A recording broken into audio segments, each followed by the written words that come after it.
The hit that took out Cape Town's gangster doctor, Dr. Clinton King. Chapter 1. The Last Night Out. Dr. Clinton King was once a trauma doctor at Tigerberg Hospital. On the night of his death, he had been visiting friends in Atlantis. A disagreement broke out, and he left shortly after. Instead of going home, he went to Tiger's Eye nightclub. It was early in the morning when he arrived, still tense from the argument. As he stood outside the club, a man quietly approached him. The man pulled out a gun and shot King twice from behind. One bullet struck him in the neck and another in the chest. King collapsed on the sidewalk as the shooter ran off. People inside the nightclub heard the shots and rushed out. Some tried to help, but it was already too late. He bled out on the scene before emergency services arrived. The attack was fast, targeted, and clearly planned. Witnesses were in shock. A doctor had just been murdered in cold blood. But this wasn't just any doctor. This was Clinton King. Chapter 2. Death in the Spotlight. The murder stunned many, but others weren't surprised. Dr. King had been arrested in 2014 for illegal firearms. He was also believed to be linked to the Hard Livings gang. His criminal ties were said to date from 2006 to 2010. During that period, he faced several serious charges under the Prevention of Organized Crime Act. He wasn't just accused of owning illegal weapons, he was accused of selling them. The state believed he supplied guns to gangs, especially the Hard Livings. These were not just rumors, the police had collected evidence. King was also found with drugs worth over $50,000 during one arrest. For a man trained to heal, he was linked to a lot of harm. He walked the line between medicine and the streets. Some saw him as a doctor, others as a dangerous criminal. His career at the hospital gave him a clean image, at least for a while. But behind that, there were deeper, darker connections. And now, he had paid the ultimate price. Chapter 3. Weapons of a Double Life. Police uncovered several weapons linked to King. They found a 9mm Parabellum semi-automatic pistol in his possession. He also had a 6.35 caliber Star semi-automatic pistol. Both weapons had their serial numbers erased, making them untraceable. King had no license or permit for either firearm. This wasn't a one-time offense. It looked like a pattern. Authorities also found another pistol with a serial number intact. It was a 6.35mm semi-automatic, not registered in his name. Along with the guns, police recovered large amounts of ammunition. There were 16 9mm cartridges and 42 rounds for the 6.35mm gun. This wasn't normal for someone with no military or police background. His weapon stash pointed to criminal dealings, not self-defense. Each item added weight to the case against him. These weren't just mistakes, they were serious crimes.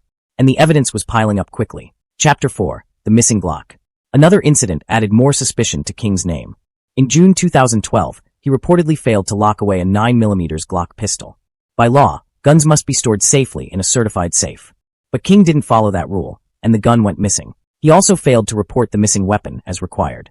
That single act put others at risk if the gun was used illegally.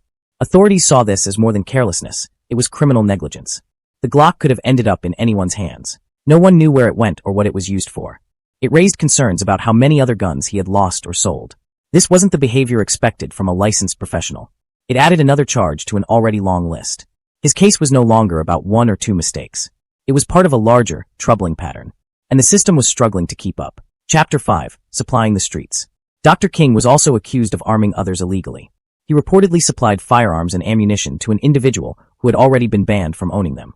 That single act carried serious legal weight, enough to warrant a significant prison sentence. But the road to justice wasn't clear or straightforward. From the very beginning, the investigation was riddled with setbacks and irregularities. Key documents mysteriously disappeared from the official court files. Other pieces of crucial evidence, like ballistics reports and witness statements, were inexplicably never submitted. These gaps weren't just careless, they were damaging.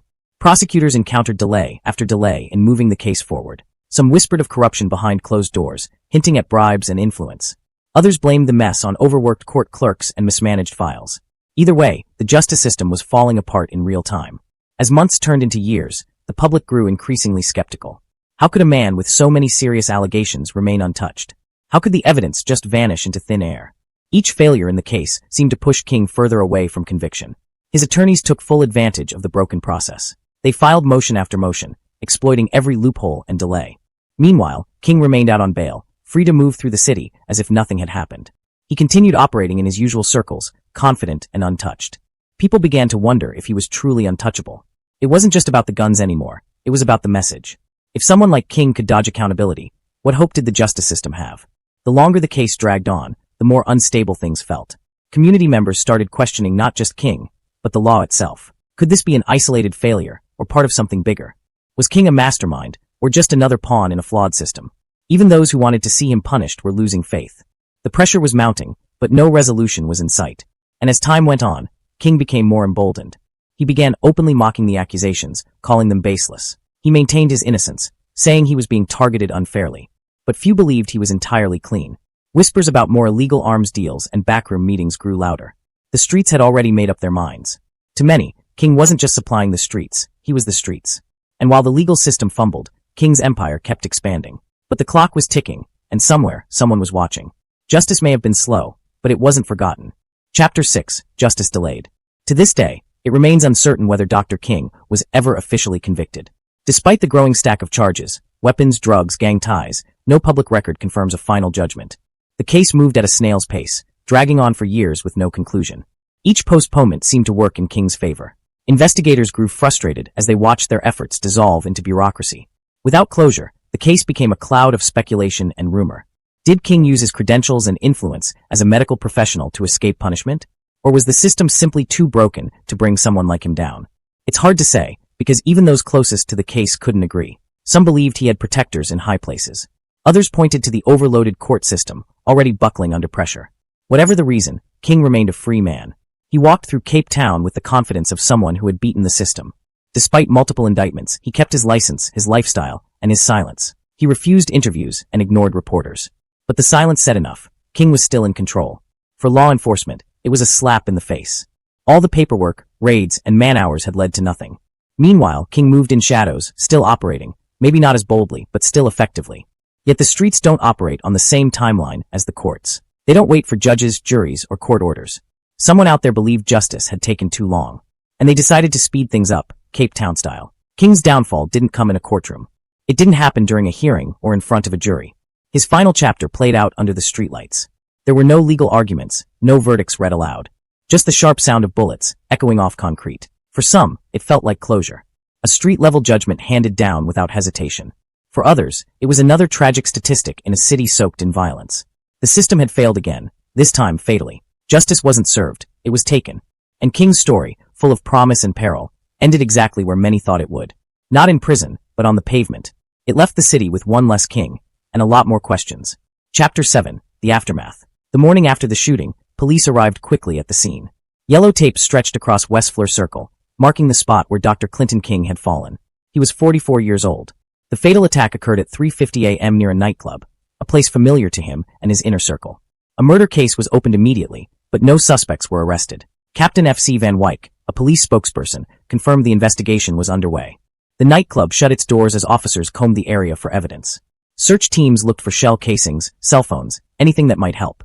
Witnesses were pulled aside for questioning, but fear silenced most of them. Many claimed they saw nothing, heard nothing, just another night in Atlantis.